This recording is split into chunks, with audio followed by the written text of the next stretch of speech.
2022. It's the fiesta that is Mexico City, and it's such a great race. We've had great race after great race after great race, atmosphere, food, drama, and it all boils over in Mexico City. Jack Nicholls, Jolyon Palmer and Andrew Benson, all of us are going to give a quick insight into the world of Christian Horner, Red Bull and what's happened, because we finally have a ruling from the FIA. Jack Nicholls, I'll come to you first. $7 million fine and a 10% reduction on their aero development that they're allowed each year. So that effectively is 7% less in the grand scheme of things. So if Williams get 100% of testing time, Red Bull were due to get 70%. They will now get 63% going into next season. So that's the penalty. And look, it's basically what was anticipated, right? There were plenty in Austin last weekend. Everybody's throwing around different things, but and what they thought should happen, and everybody had their own opinion on that. But broadly speaking, a fine and a development reduction was what we expected. Just maybe bigger numbers, maybe smaller numbers. Christian Horner spent about 50 minutes talking to the world's media, having some questions as well. He used the word draconian. I didn't even count how many times, but a lot, like 20 plus times is, I think, an understatement. But Jolyon, what do you think? What do you think of these penalties? What do you think of the effect that it could have on Red Bull? Well, it's punishing in a way. The money's fine for them. 7 mil is small fry for Red Bull to pay.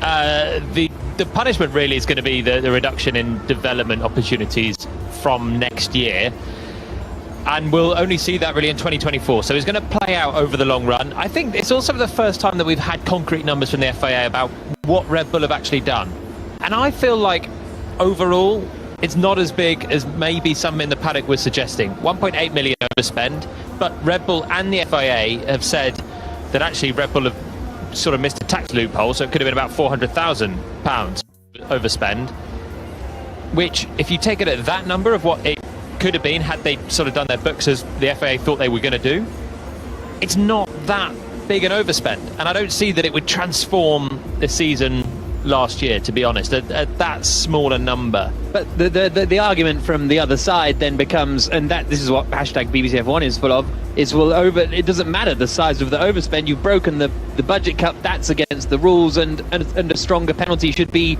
applied. More draconian people want. And I guess we'll find out really how big a penalty it actually is. Maybe Red Bull have got such a march on the opposition anyway with this stable set of regulations that are staying for the next handful of years. That they developed during their overspend. But again, if people are putting their overspend money down to everything, performance last year, performance this year, they are so far ahead of everyone else that surely credit must still be given. So it's going to be busy, and I will keep you updated on traffic as well. Really, if it hurts them in 2024, and they're still going to carry over this advantage probably into next year, and then they'll have the penalty of the reduction, and we'll have forgotten by 2024 anyway. Yeah, to remember to see whether it's changed. 0.25 or 0.5 of a second in lap time. That's what Christian Horner predicted would be the penalty to them. Andrew Benson? People aren't going to forget this, Jack. I was being really facetious in a shocking turn of events. I mean, it's up to everyone to have their own personal opinion on whether this is a big deal or not. Because already, Christian Horner is sort of laying out the ground for excuses, by talking about this tax loophole, trying to talk about it being only a £400,000 overspend rather than a £1.8 million overspend. Of course, the FIA has taken a judgment and so doing an Aero Zero on garage exit. All Red Bull's rivals, I know, will point out that if you overspend, whatever Horner says, you do get a benefit in performance from your car. There's no way you get around that, because they could also have overspent on catering or whatever else is listed in the FIA judgment. And when you've already got a credibility problem over one of your World Championships in 2021 because of the way it ended, with the FIA making mistakes in the application of the rules in Abu Dhabi in 2021, you then add an overspend in the first year of a new budget cap to your second championship. whether it's right or not, whether it's fair or not, people will always look at these 2 years and go, yeah, but. Cars are out on track. You'll be pleased to know that we have another 5 young drivers in free practice 1, but I won't blather on about that. I'll let Jack Nicholls do that instead, and we'll give you a sync up option as well. Old man Sebastian Vettel is the first driver out on circuit in his green Aston Martin, and he's wearing his retro Red Bull helmet this weekend, the sort of silver and blue squares, and that says Danka Didi on top, again in tribute to Mateschitz, who passed away last weekend. And it looks pretty cool, actually. That's the sort of classic Vettel helmet, isn't it, as he comes around the loop over at the far part of the circuit, and that is at corners 4, 5 and 6, and then through the S's sequence that takes him from turn 7 through turn 11, then into the stadium section, then out over the start-finish straight again. Sergio Perez, as you can hear, makes his way out onto the circuit in the Red Bull. Those drivers Jenny referred to, Pietro Fittipaldi in the Haas, Liam Lawson in the Alfa Tauri, Jack Doohan in the Alpine, and Logan Sargent in the Williams. Those are the drivers that are out on track. Have I missed one? For the brakes, high peak pressure works better than multiple stabs. Those of you wanting to sync up, 58 minutes and 26, 25, 24 seconds left on the clock. Do get in touch, of course, hashtag BBC F1. Does this put a question mark over Red Bull's 2 titles, Jolyon, in the way that Andrew sort of suggested? I think it can do. If people want to look at them and want to question them, then absolutely it can. And it's an unknown, isn't it? Last year, regardless, there's a question mark. It's not even to do with the cost cap. It's to do with the stewarding and the race direction in Abu Dhabi. That is just a de facto question mark. There's always going to be there. The overspend, has it helped them? Maybe, surely they overspent for a reason, but it is not that big a number.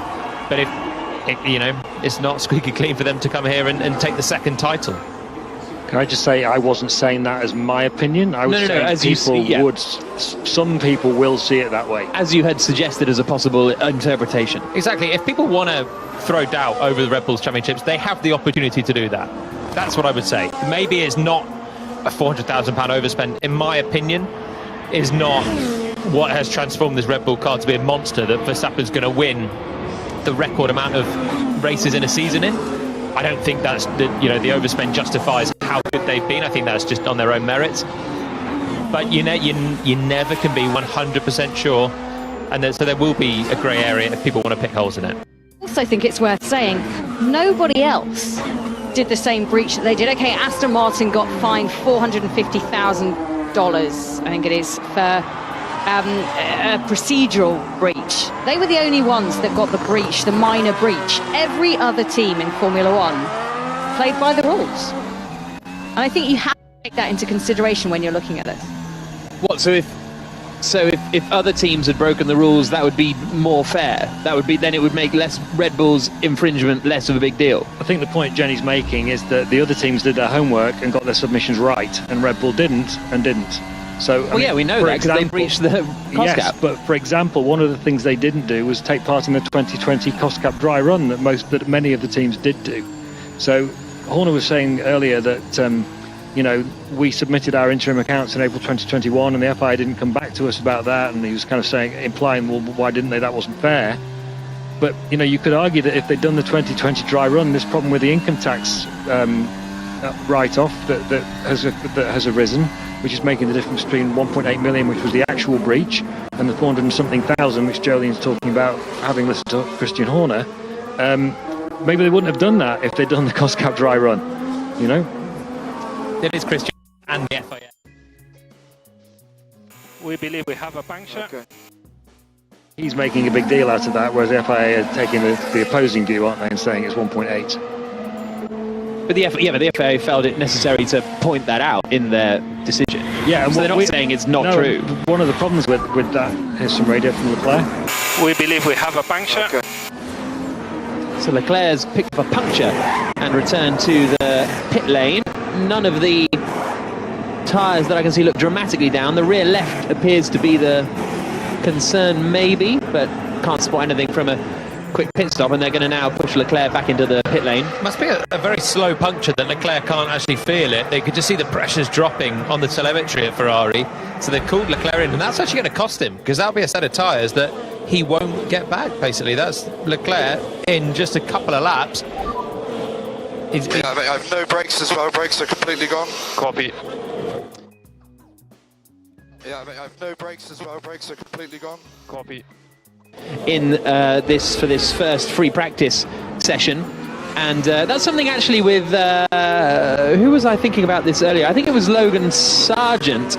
It's teammates to Liam Lawson in Formula 2 this season, and is third in the championship, whereas Lawson is down in sort of 8th place, and he was sort of Red Bull's young driver of the future for a while, Liam Lawson. So that was another little string to Logan Sargent's bow that I was thinking about during free practice in Austin, but never got round to saying it. 53 minutes and 51 seconds on the clock. Verstappen quickest at the moment on a 1 minute 23.292, 6/10 quicker than Sergio Perez. 1.1 seconds to Pierre Gasly, 1.1 seconds to Hamilton and to Stroll in the top 5. Everybody is out on the hard tyres at the start of this session. Is it worth saying, just picking up on this brakes issue, it's not just Yeah, purple last sector. Good job. Keep pushing. that there might be a whole bunch of brakes that are going around at the moment, a batch issue, and it's to do with the glazing of them, and once they're gone, they're kind of gone.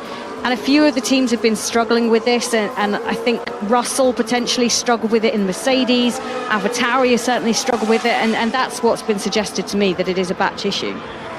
Interesting. Well, need to buy some new ones then. Get a new batch, don't they, old AlphaTauri? Well, they can't because of the cost cap. Red Bull have got so many brakes. Just You borrow cannot them, believe how many brakes Red Bull have. Just as well as their sister team. Yeah, exactly. So Verstappen quickest, Perez second, Gasly improves to go third quickest. It doesn't ring true to me, that. Russell definitely had problems with his brakes in Singapore qualifying, and he just didn't get a good feel for the brakes, and possibly that was one contaminated set that could be true. But the rest of them, it is routinely AlphaTauri that are having problems, and we don't hear anyone else really on the radio apart from Russell's Singapore qualifying. He then said on Sunday the car felt much better. We don't hear a huge amount of it, apart from mainly Pierre Gasly. He's been so vocal the last few races, really critical of glazing of the brakes.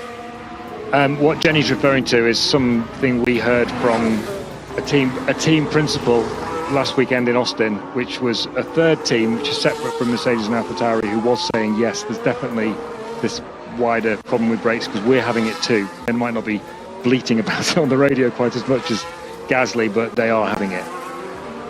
They didn't know for sure that it was a batch problem, but that was a supposition. 51.5 minutes to go. Verstappen quick. Ricciardo jumps up into second quickest at the moment in the McLaren. He was quite, I don't know what the word is. I found him very cute yesterday in the press conference. I know that's a bit of an odd term to use, but it's because he was asked, I can't remember if it was by Tomo or by a journalist, but I think it was Tom Clarkson, and he said, your pole here in 2018, it's a track you've gone well at before, that must give you confidence arriving here. And he just sort of looked sheepishly and said, well, yeah, I mean, normally it would, but nothing correlates this year. Nothing correlates. And it was a really sort of honest and, sweet moment, I thought, and which I found very endearing, that he was just like, yeah, you'd think, but nope. He's just having a horrible time of it. I think he's just a little bit in despair of what's happening, Daniel Ricciardo. And another awful weekend last time out, adding Q1, no pace at all in the race. Maybe it was... And if we can increase lift and coast to 200 metres per lap. Of the issue, and he doesn't know what the problem is, otherwise he could resolve said problem. Are you a bit apprehensive now if you're Piastri?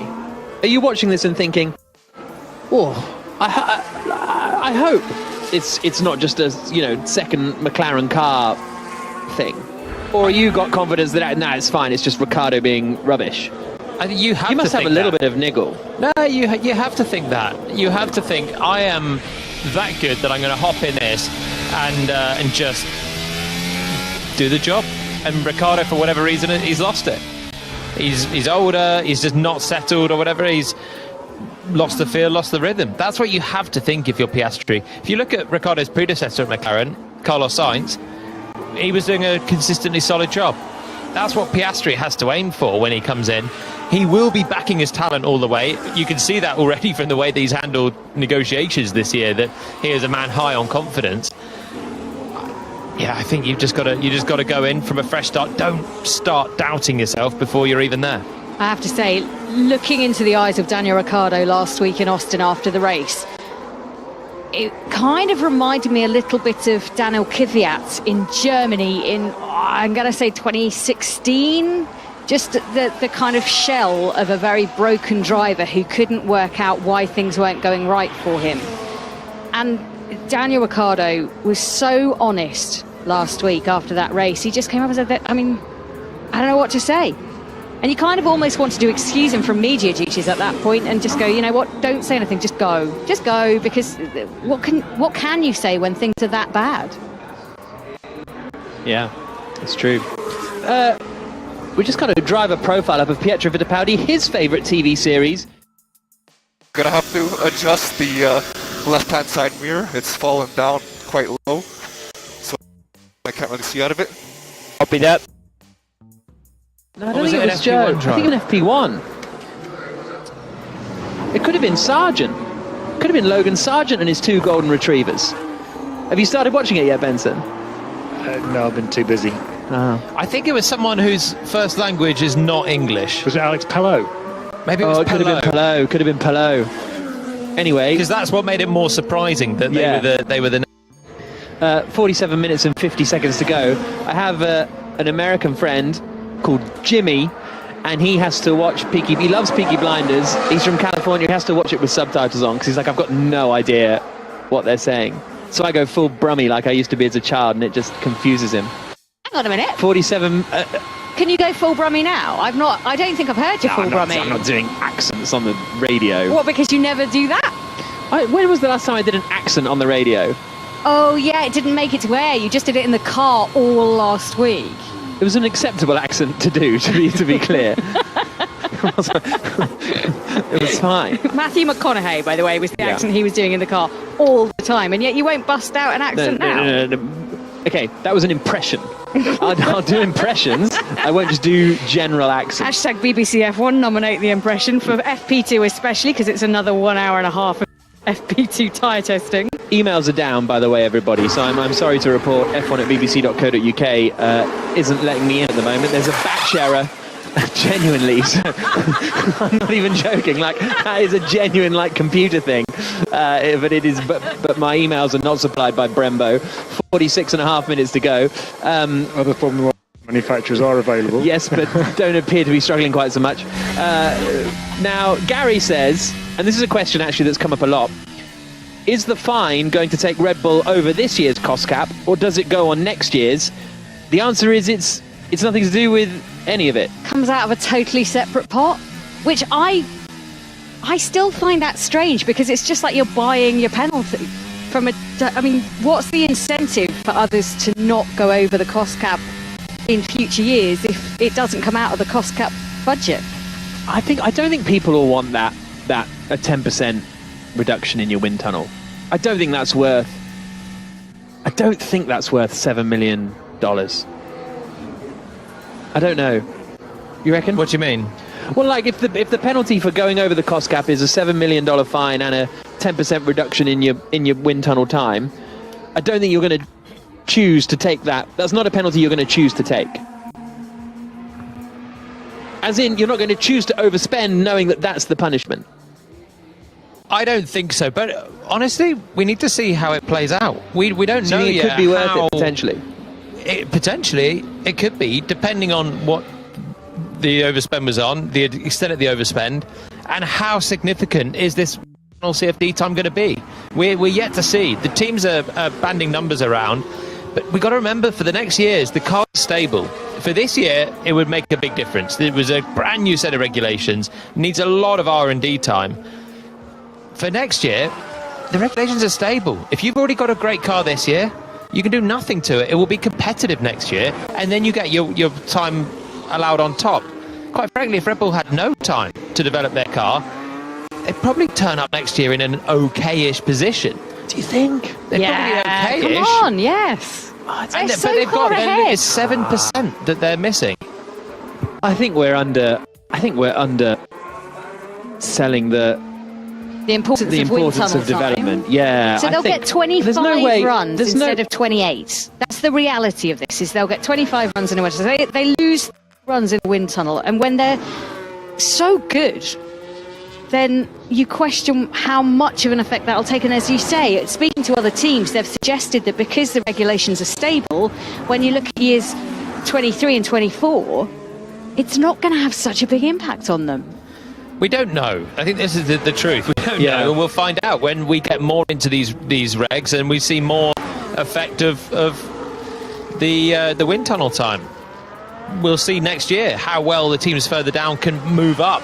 Is everyone going to push together and get towards Red Bull pace? Well, it's also not quantifiable, is it? Because if they don't win next year, is that because of the aero development, or would they have not won anyway? If they do win next year, is that because of the aero development reduction, or would they have won? Like, it is just impossible to know whether the punishment works. I think that's kind of the hardest thing. You send someone to prison, you know they're in prison. You fine someone money, you know they've been fined. But with this, you give a penalty against the team or a points reduction, you know. Whereas this is such a, and I'm a big fan of the sliding scale of development and all of that. I think it's a cool thing in F1, but it is almost impossible for it to be for us to tangibly know how the punishment has worked, basically. I think the other teams will have the best idea, really, and I'm sure we'll hear a lot more from them through the weekend. Their opinion on the fine, or the penalty. The fine is an irrelevance. Emily reckons it was Teo Porcher's dogs that were the Peaky Blinders dogs. Behind on a hard lap. What the Debris? No, the race. Sorry. Just had full brake knockoff into turn 10. Felt weird. Just let's check the brakes. Copy. Turn 10. Felt weird. Just let's check the brakes. Copy. And McLaren had to pit Ricciardo in free practice and change his brakes in Austin, and he's just complained of a full brake knockoff. Do we know what a knockoff is? A brake knockoff? I think it's just when you don't get the deceleration from them. So you're putting the force through it, they're just not working, like a bit like a glazed brake. What's weird about this brake thing is it's not drastically changing the pecking order. We're not seeing major inconsistencies of the pecking order if there is a plague of dodgy brakes out there in Formula One. Now, I don't dispute the source of the information, and no doubt AlphaTauri are having problems and potentially McLaren are having problems, and we know that Russell had a poor qualifying. But overall, yes, we're still predicting the same people, and it's lap after lap after lap. Those that in Q1 make it through into Q2. There's not just a random element there's in Formula One at the moment.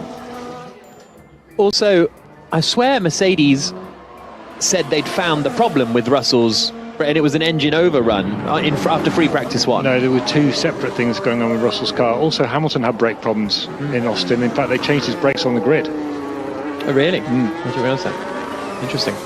40 minutes and 43 seconds on the clock. Verstappen's still quickest on a 22.291. 4/10 quicker than Sergio Perez. 4/10 quicker, well, half a second quicker than Carlos Sainz. 8/10 Bottas in 4th. 5th is Pierre Gasly. 6th is Alonso. 7th Vettel. 7th Ricciardo. 8th Vettel. 9th Norris. 10th Lawson. Just on. I don't know why I don't recharge so much after the line when I press the recharge. Even I stay flat until turn 1, I don't. Could be checking. Don't feel like I recharge. 6 laps of running, he is back in the pit lane in that AlphaTauri, about a second off Pierre Gasly at the moment. Andrew, just on this aero reduction thing that you were talking about, and Christian Horner was saying earlier, and of course you can take with a pinch of salt what he says or not, depending on what you want to do, but he was talking about that aerodynamic testing reduction being somewhere between 0.25 and 0.5 of a second of lap time, compared to what they would have put on the car anyway. To put that in perspective, Mercedes here are 3/4 of a second off Red Bull on average in qualifying. So even applying Horner's data, Mercedes still aren't catching up with Red Bull on that basis.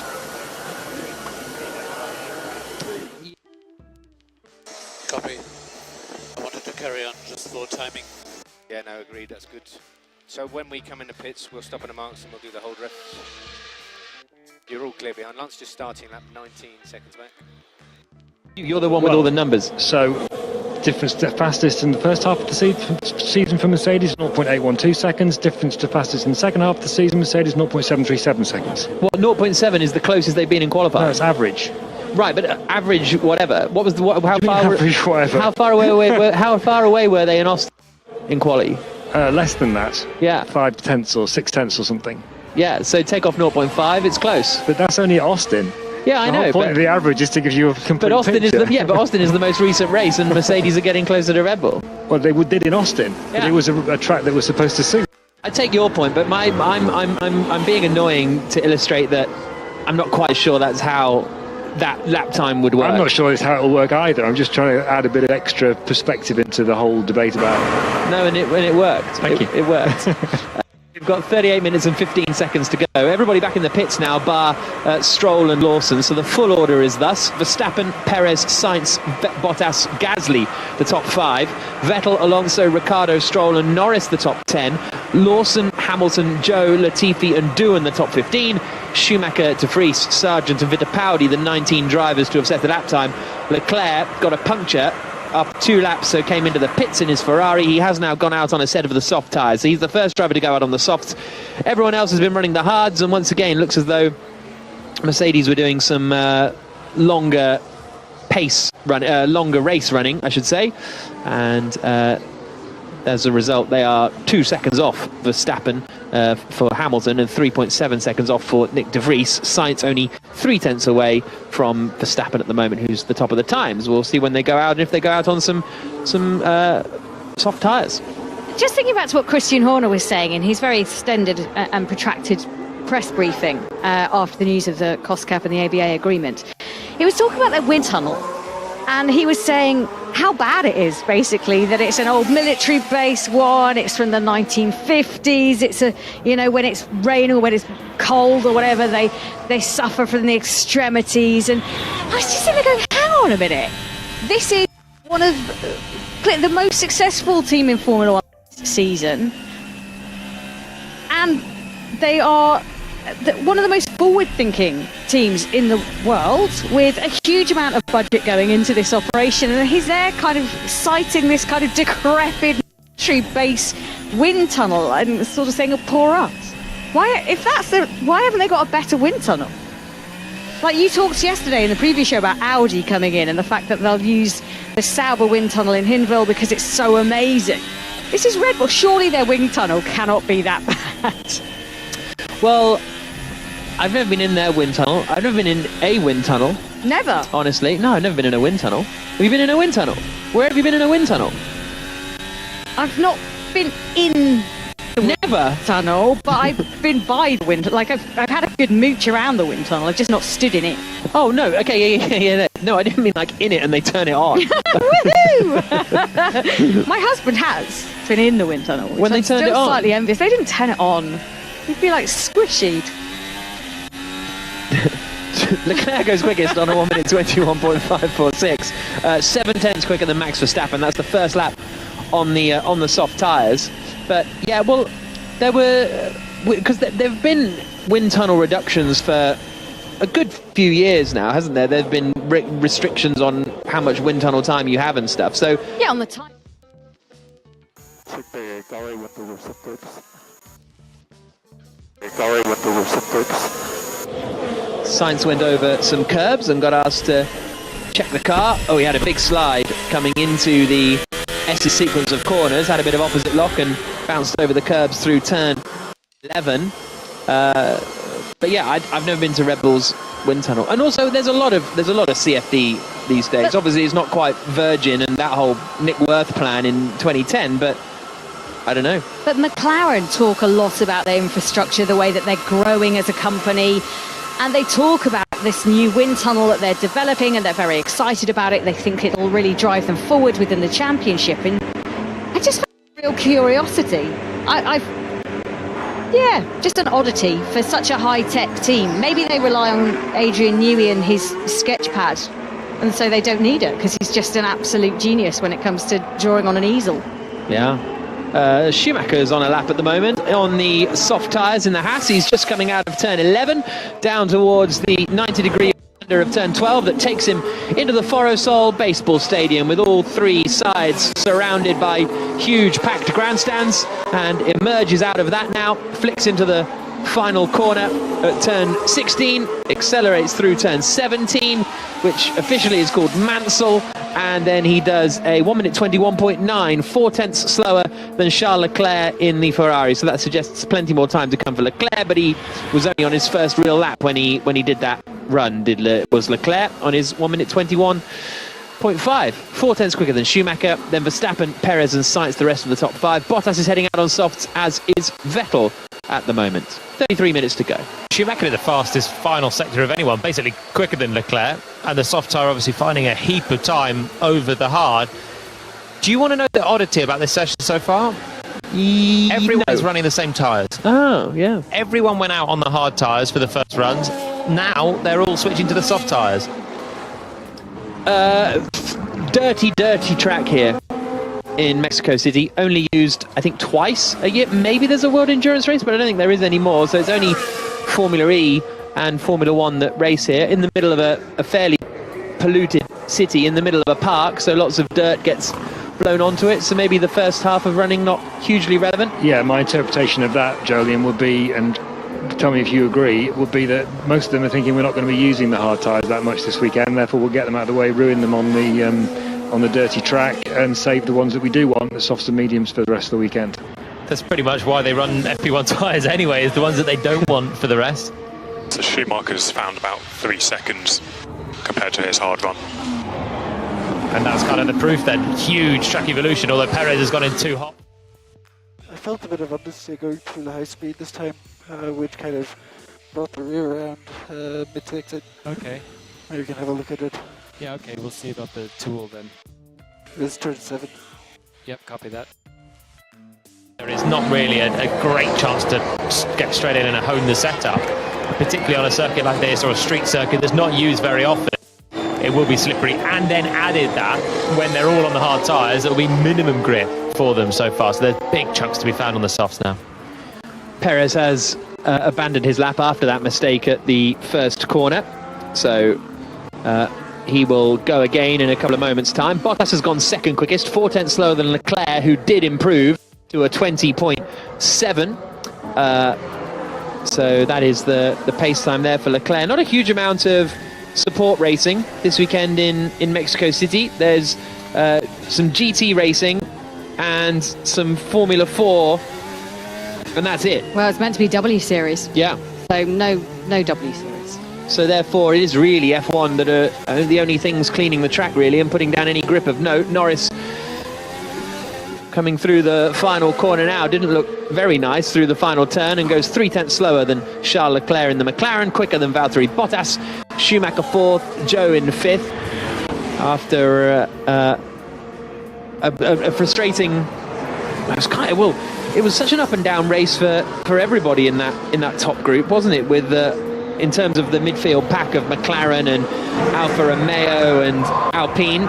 Alonso did get his 7th place back. If you haven't listened to any output since the end of the Grand Prix and now, basically nothing's changed. But in the middle, Alonso got given a 30-second time penalty and then it got taken away again. But that's all fine. 30 minutes and 20 seconds to go. Perez pushing again. And Norris first push on the soft 21.1. Cost him a little bit of time. He's done 9 laps so far. 30 minutes and 5 seconds on the clock. Perez is pushing in the middle sector. Vettel and Alonso pushing 2 on their soft tyres. Perez coming out of turn 11 now, down towards the Foro Sol, through the middle sector, and he's 2 tenths down on Charles Leclerc. Turns it into the right-hander of turn 12, and then the slow sequence of corners inside the stadium. His teammate Max Verstappen keeps out of the way as he gets cheered out through the final few corners and out across the line. Don't think this is going to be quicker than Leclerc. For Perez, it isn't. He's 4 tenths down on the Ferrari driver. Alonso is putting in a decent lap here. He comes out of the final corner. Vettel comes through first and goes 5th quickest, followed by Alonso, who comes across the line and goes up into 2nd place. A 1 minute 20.902, just a couple of tenths slower. Do you want to flap offset? No, I just went deep into turn 1. Okay. Alonso and Norris both ahead of Perez on their first run on the soft. Here's the sound of Max Verstappen coming down towards turn 4, down to 3rd gear, left, and then a very slow right, which leads you into a 180-degree, even slower right-hander. Turn 6 and then 7. Now you're leading up to the fastest section on the circuit, flinging through a load of S-bends. Still quite slippery out there. Verstappen correcting a little bit of a slide in towards turn 8. The midfielders. He's gone. He's fully gone. Verstappen spins it around, doesn't hit the barriers, but that was that's what you call a tank slapper. It was gone one way, it was the other, it was gone back the other. I thought he'd held it. He had not. That was a 3-point spin there. Almost looked like it was going the first time, then almost looked like it was overcorrected, and then I think it was the overcorrection of the overcorrection that finally caught Max out there. Almost one of the most miraculous saves there on his soft tyres, pressing on through those S-bends. Then in the end it just got away from him. It was already getting a little bit twitchy through the first part of these S's, and then he just comes off the curb at the second part of it, the right-hander, and just spat the car. The grip level very low, and it was just quite bouncy coming off the curb on the apex curb that Verstappen had, and it was just slinging around on him. It's unbelievable. I couldn't correct it. So little grip. He nearly had it on that second one. That would have been mega. It would have been remarkable if he had kept that full lock stop, trying to keep it going in dry conditions. The slides cover you that bit quicker in the dry as well. You don't see too many saved like that, and we have not seen. It's unbelievable. I couldn't correct it. So little grip.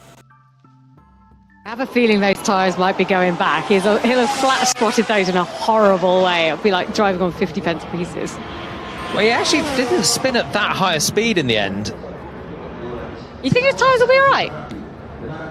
Because he's only run the hard tyres, and he hasn't got another set to run on. He might try and run them again. He didn't come back in the pits at the end of that lap. He's stayed out there.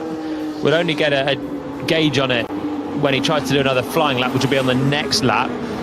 Because it wasn't that high a speed spin in the end. By the time he'd had 2 massive slides right, he had scrubbed a fair amount of speed. When you do a high speed spin, that's when you're panicking, especially when you think you might hit the barrier. You just plant your left foot on the brakes and stop it as quickly as possible, which inevitably puts some level of hole straight through the rubber, and you get a flat spot. What was this guy? That was Latifi. Yeah, very good job, Niklas. 0.707, 400ths quicker than Leclerc. Alonso is 3rd, Norris is 4th, and Perez is in 5th position. And then Valtteri Bottas, Pierre Gasly, Sebastian Vettel, Zhou Guanyu and Mick Schumacher the top 10. Gasly had quite a bit of traffic, I think finishing his lap. What was this guy? That was Latifi. Yeah, very good job, Niklas. So Pierre Gasly annoyed at Nicholas Latifi, who held him up into the final corner. 25.5 minutes to go, and Joe is parked at pit lane exit, and I'm not sure the engine's running, honestly.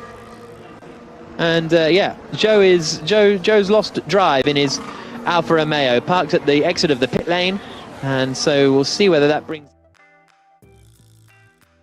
I can't upshift. I switched my engine off because otherwise it get too hot. Push that back. He's not gone beyond the edge of the pit wall, so they can push that Alfa Romeo back, and it won't have to go too far back as well to get to their team. I can't upshift.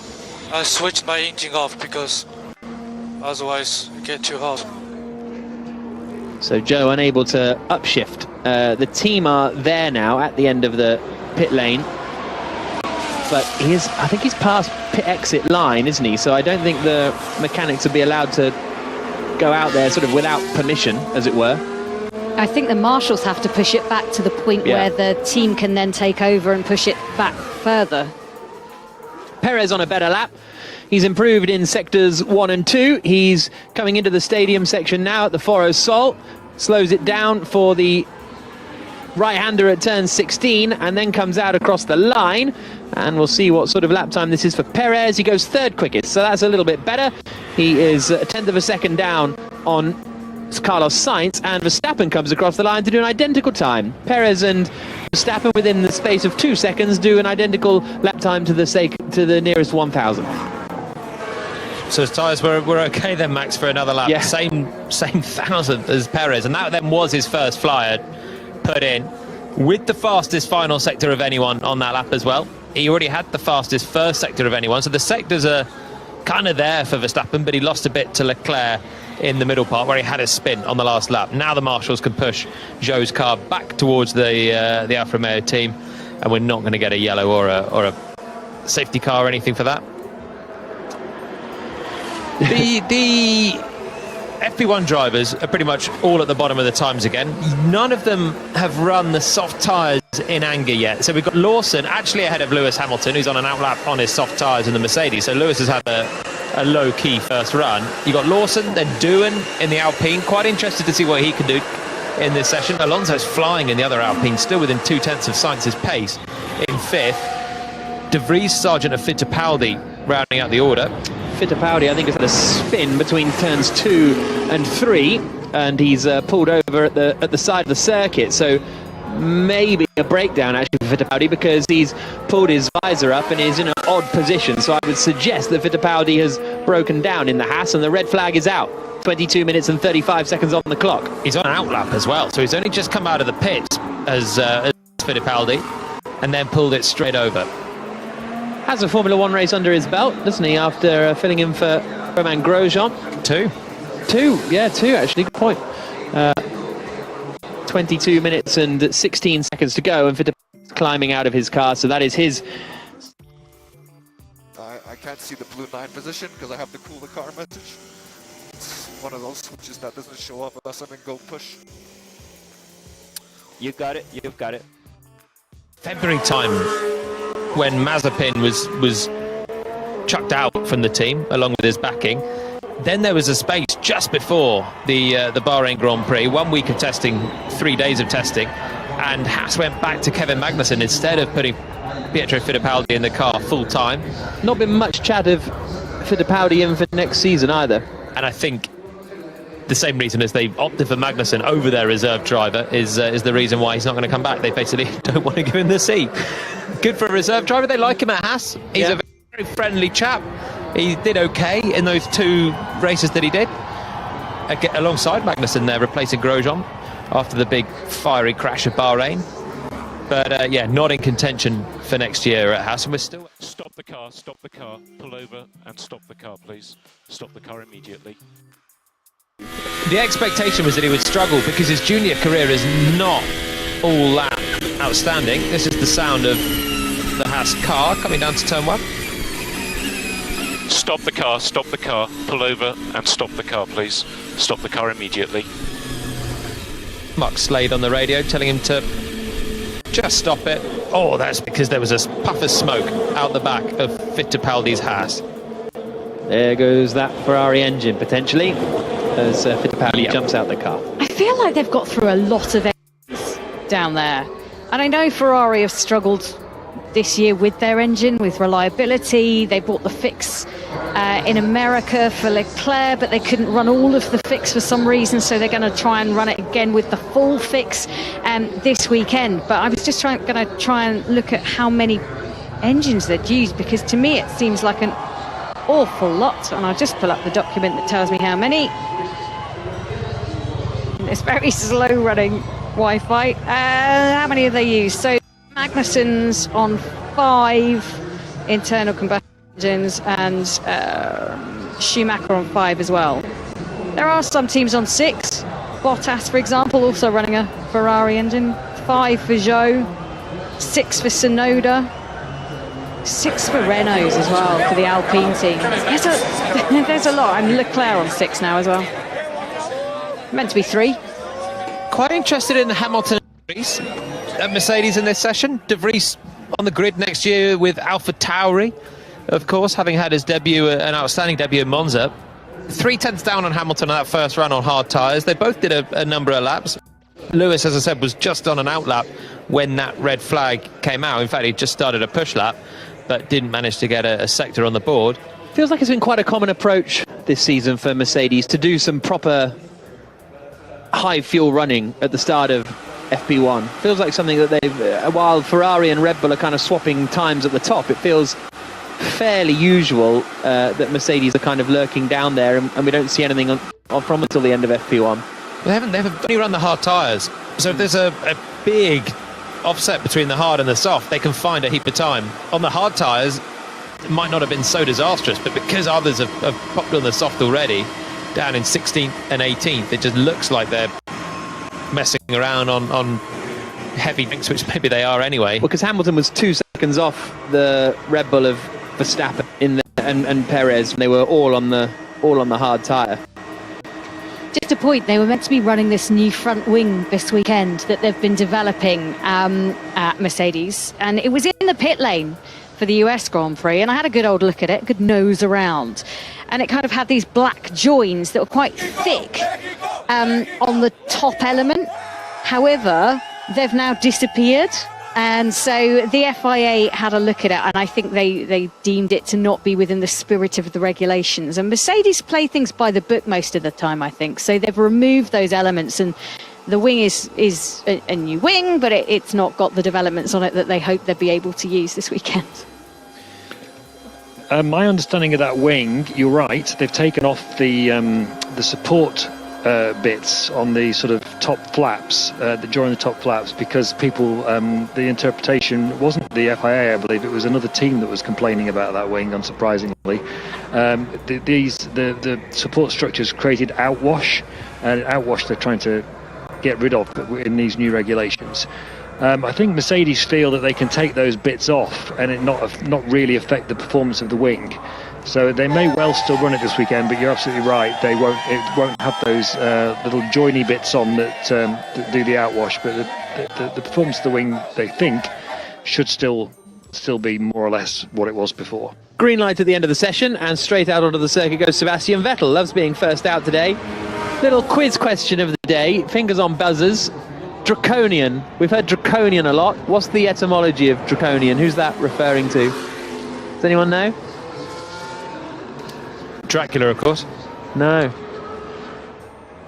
No one. Is that the klaxon? No, it's not a klaxon, but we should definitely say that. He was the first recorded legislator of Athens in ancient Greece, Draco was.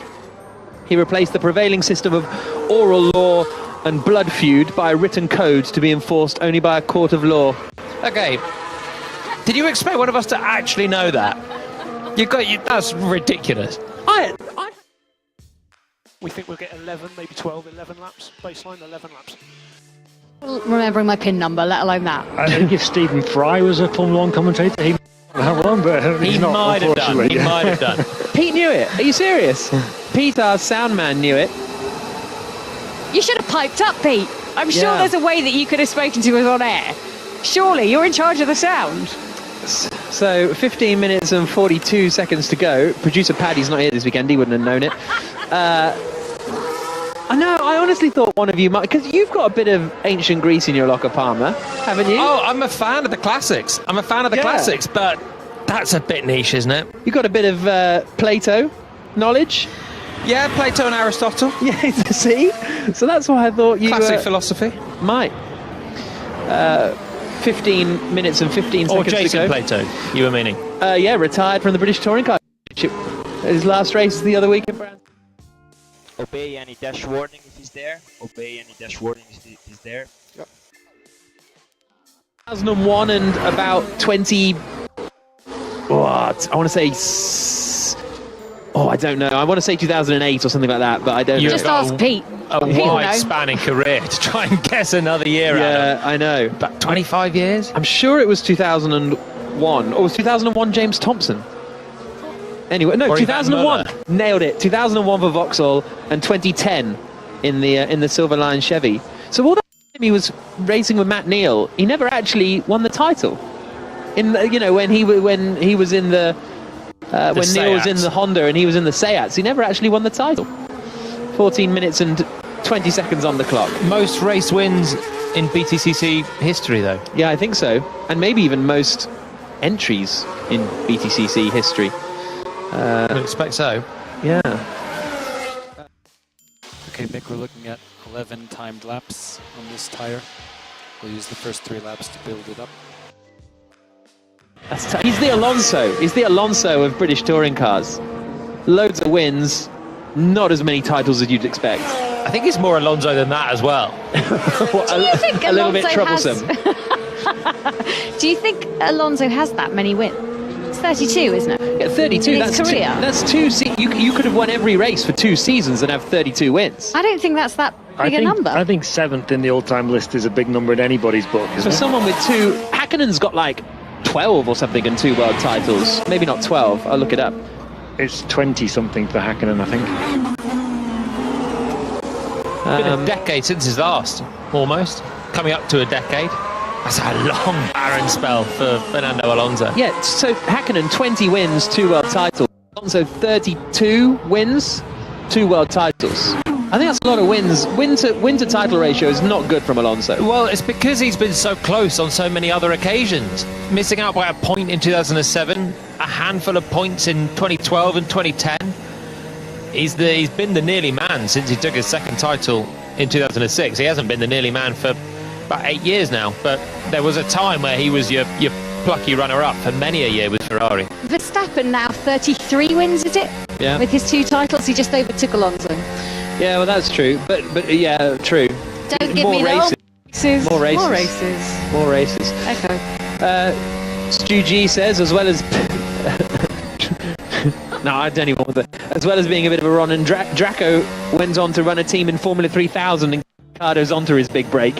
But I think that might have been a different person. Avoid short shifting. Yeah, I mean, it's impossible. So Alonso being asked to avoid short shifting. Also, if you can, feedback on it before using that exit curve between 7 and 8. I won't try it now, but I'll try it at the end of the session just in case it does cause some damage. Copy. Verstappen, Hamilton, Alonso separated by less than 2 tenths at the moment, with Bottas best of the rest in 7th, 8th for Norris, 9th for Gasly, 10th for Vettel, Joe, Stroll, Schumacher, Latifi and Ricciardo the top 15. And then, Ricciardo downwards of only set times on the hard tyres. Ricciardo, Lawson, Sargent, Doohan, De Vries and Fittipaldi. That will change soon because Ricciardo is out on softs. Yeah, he had brake issues, that's why he hasn't done so many laps. And Fittipaldi, looks like they're going to have to replace their engine in the Haas. Gunter Steiner saying that. So that's the end of Fittipaldi's session, and that's Magnussen's car. So once again, they're going to have to do a quick switcheroo. They're getting used to it in the Haas garage. They had to do the same for Schumacher with gearbox, didn't they, last time out? I always feel like they're up against it. Do you remember Magnussen in FP3 before qualifying in Austria? What was that, 2019? And they managed to get him out and then he qualified 5th or something. It was really a remarkable effort from the Haas gang. 10 minutes and 55 seconds remaining, so Carlos Sainz still quickest. Ricciardo improving, as I say. Through the first sector, he's half a second away from Carlos Sainz. Some Checo fans. So De Vries isn't getting a set of soft tyres at Mercedes. He's back out on the hards. Doohan is in the pits in the Alpine, who's only running the hards. Sargent's only run the hards, and Lawson's only run the hards. So none of them are going to get a fair crack on the soft tyres, which is similar to what we saw last week in Austin for the FP1 Travers. It's a bit of a harsh break. Great that they get to drive the car, but F1 cars in FP1 on hard tyres are a long way from how they should feel. The only one I'm surprised about with that is Sargent. If you're planning on running him next season, everyone else is it's not a pity drive, but you know what I mean, is we have to do it, so we'll send them out and we'll use them for data. We're not actually here to sample their driving credentials. Whereas Sargent, you'd think you'd want to kind of give him, as you know, knowing that he's in for next season if he achieves the amount of license points, you'd want to get him up to speed a bit more, I think. Yeah, I spoke to Logan after his run in Austin, and he was saying he found it really tough to find confidence to get in the rhythm, and he was a fair chunk off Alex Albon, who was in the car alongside him in Austin. And it is difficult when you're only on the hard tyres. In Austin, there's a load of high-speed corners, which was the biggest gap, I think, for not only him, but most of the FP1 drivers, just feeling the downforce of these ground effect cars. They are really quick through those high-speed corners still, and that's a big step up from Formula 2, which is what Sargent and plenty of the other ones are driving at the moment. And coming to Mexico, a track that's inherently low grip, it's very low downforce just because of the altitude, and then you only run the hard tyres. Running short on time, Lewis. Probably like to get up on fuel and just check cooling again, but let us know what you think. The opportunities, I could just go straight after this lap. Would that work? Okay, if we go next lap. No double, yep. Okay. No double. We're on a soft tyre. Doohan's done as well, and they've had to stop the car for a precautionary reason after seeing anomalies in the power unit data, so his session's ended early. And I was also going to say, why don't they just give them an extra set of soft tyres for this session? If you've got a young driver coming in, give them a set of softs which aren't from the race allocation, and just let them go out there and put in a fast representative lap. I don't get it. I sometimes think that this whole mandate to have a set number of tyres and the set selection of tyres for each team now, mandated by Pirelli, is somehow a bit backwards. What, so you think the FIA should give them an extra set? Yeah. No? Daniel, we'll box this lap for hard tyre and front wing adjust. Understood. Teams to run them, the teams have the tyres, they can choose to give them to the FP1 drivers as they would the race drivers, but they're just choosing to favour the race drivers getting back in for FP2, where even though there's tyre testing, they will have a free choice and will run the tyre test from Pirelli, but then also have the soft tyre that they've had left over. Science quickest at the moment. Charles Leclerc second, Perez is third, Verstappen is fourth. Doohan's had Lawson's had a bit of a moment at turn 4, but has carried on his way. Hamilton has returned to the pits, having not improved on his second run. He did do another push lap, but then I think bailed out of it towards the end and came back into the pit lane. 7 minutes and 12 seconds on the clock. De Vries improves, but he's still on those hard tyres and does a 24.5 and is 3.8 seconds off the pace for Nick De Vries. They are the same set, so he has run the same set of hard tyres the whole way around. And Hamilton in fifth is the only driver in the pits actually at the moment, apart from Doohan and Fittipaldi. Well, Fittipaldi's not in the pits, but those are the only two not on track. So interesting that Hamilton's come back in after 17 laps. Just getting a look at what happened to Liam Lawson coming down into turn 4. Big lock up on the left front and straight on.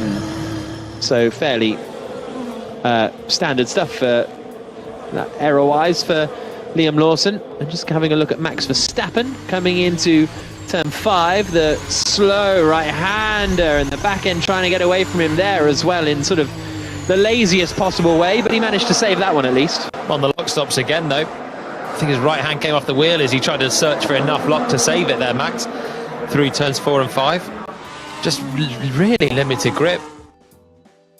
Okay, yeah, we need to increase liftoff for temperatures, PU and brakes. So we need more liftoff turn 1, turn 4, turn 12. All the systems are too hot. Thank you. And Pierre, I'm considering pitching to fit the softs before the end of session. Please confirm happy with that.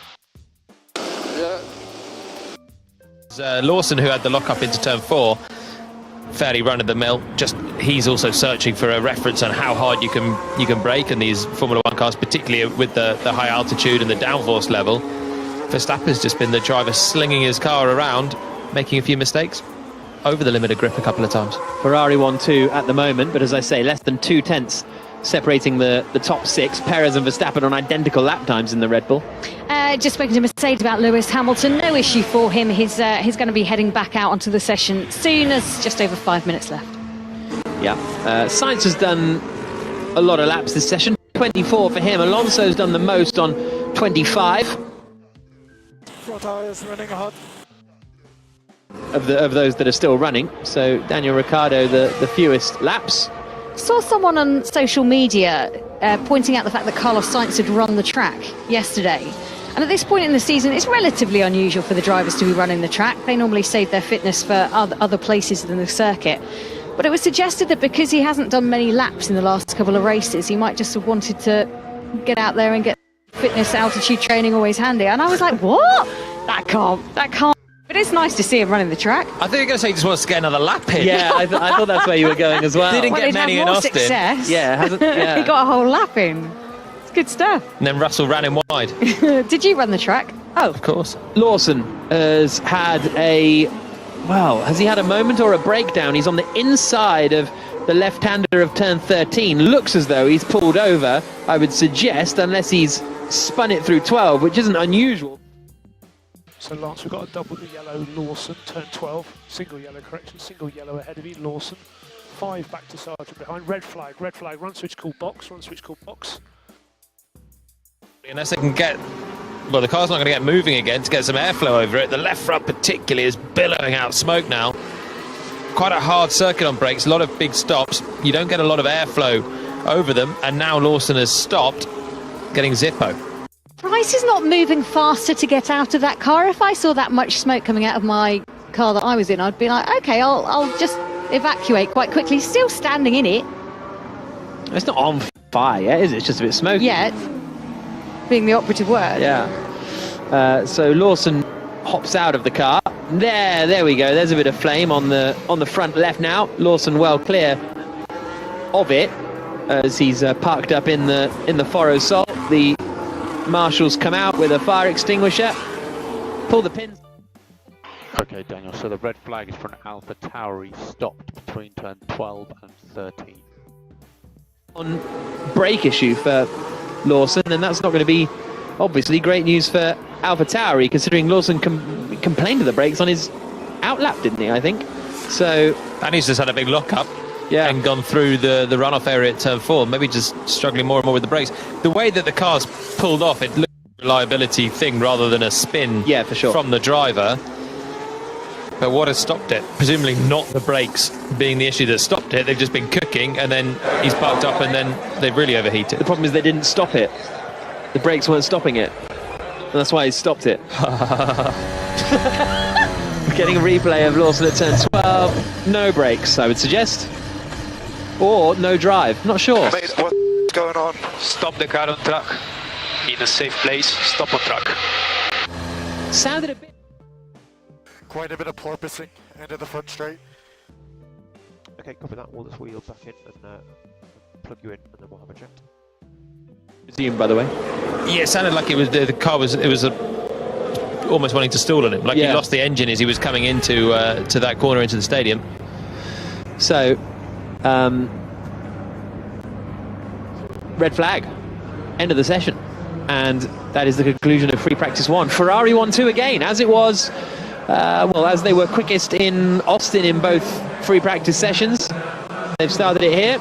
Sainz quickest, Leclerc second, Perez third, Verstappen fourth, Hamilton fifth, Alonso sixth, all separated by less than 0.2 of a second. Then you've got Valtteri Bottas in 7th place, 8th for Lando Norris, 9th for Pierre Gasly, and 10th for Sebastian Vettel. Ricciardo in 11th, Joe in 12th, Stroll 13th, Schumacher 14th, Nicholas Latifi in 15th spot in the Williams, and then you've got the... Just wanted to quickly use this moment to thank everyone for the past 3 years and the opportunities. Thank you very much. Thank you, Nick. Yeah, thanks very much, Nick. Good job. And best luck for the future. Lawson, Sargent, De Vries, Doohan and Fittipaldi, the rest of the drivers, but yeah, De Vries thanking the team for the last 3 years. That'll be his last track action, I suppose, as a Mercedes driver. Are we surprised that he's actually driven this for Mercedes, given he's signed for AlphaTauri for next year? Who else? Who would you have put in? Maybe Stoffel Van Dorn. I guess he can't drive because he's done 2 seasons of Formula 1. Gutierrez is their other reserve, and I guess he can't. He's done too much Formula 1 as well. They got no one else in their books apart from putting in effectively a driver this time for Red Bull now. Yeah, seems so.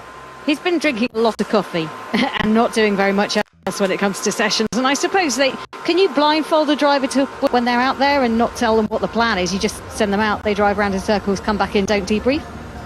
What's the point in that, debrief though? from What's him, the though. point? Well, they have to. They have to put him in the car. They don't have to put him in the car. They have to put someone in the car. Are you Piastri's not driving the Alpine, is he? Jack Doohan is he's driving not it. allowed. He's not allowed to do it either. Maybe just a slight oddity. Stick some hards Mercedes on. putting in effectively a driver that's assigned for the Red Bull squad. Yeah. So that is the end of free practice 1. Lots of reliability issues. Is that altitude related? Is that the cars just, we're at 2,200 metres, it's coming towards the end of the season, Friday running, power units just going pop? All of it. End of the season, trying to eke out the mileage in an FP1 session that counts for very little in poor track conditions. Then you've got the altitude, you've got cooling being an issue, and all of it means that reliability is a concern, particularly at this point. Probably later on as well on the tyre test. I imagine there's not going to be much point in putting in a good new power unit or gearbox or anything at this stage. So slow puncture for Charles Leclerc right at the beginning of the session, so didn't seem to inhibit him too much. He still managed to get 2nd place. A brake issue for Daniel Ricciardo and McLaren. Doohan had a power unit issue. He was in for Ocon at Alpine. We saw the fire at the end for Lawson. He was in the AlphaTauri for Tsunoda. And power unit being replaced in Fittipaldi's car. He was in for Magnussen down at Haas. So a lot of mechanics going to be feeling the pain of this and extremely busy. What we also saw, Jolyon Palmer, was Verstappen getting sideways on at least a couple of times. Yeah, one big spin, wasn't there? Big spin in the higher speed sections through turn 9. Nearly had a spin at the low speed as well later on in turn 5. Even the champion is having some moments out there. Just grip was so poor. It will get better. Everyone will get more honed in. The track grip will come up through the weekend, particularly with an hour and a half of Pirelli tyre testing later on. So it is the worst conditions that we've seen, but it was nice to see the drivers having to really hustle the cars around a bit. Something else we saw earlier on that I don't know if we've seen before, Christian Horner in glasses. Someone pointed that out on hashtag BBCF1 and just bespectacled. And I've just had a quick search. I can't find any evidence of Christian Horner bespectacled before. I don't feel like he's ever had to read anything to us before, in fairness. He's always just talking to us. Oh, because he was reading the statement, yeah. Maybe it was his responsibility to find the tax loophole. Missed it. He's gone to Specsavers. If you do want to hear more about Christian Horner, Red Bull, cost caps, maybe even you want to hear about Alonso and Alpine and all of that stuff, then make sure you listen out, because we have a 5 Live programme for you at 9 o'clock tonight. So 1 hour's time we will be doing that on 5 Live, and we will be hearing more opinion from the box as well as previewing Mexico. Jack, what can we expect from this Grand Prix weekend? What do you reckon? I mean, we've had 1 hour of limited running.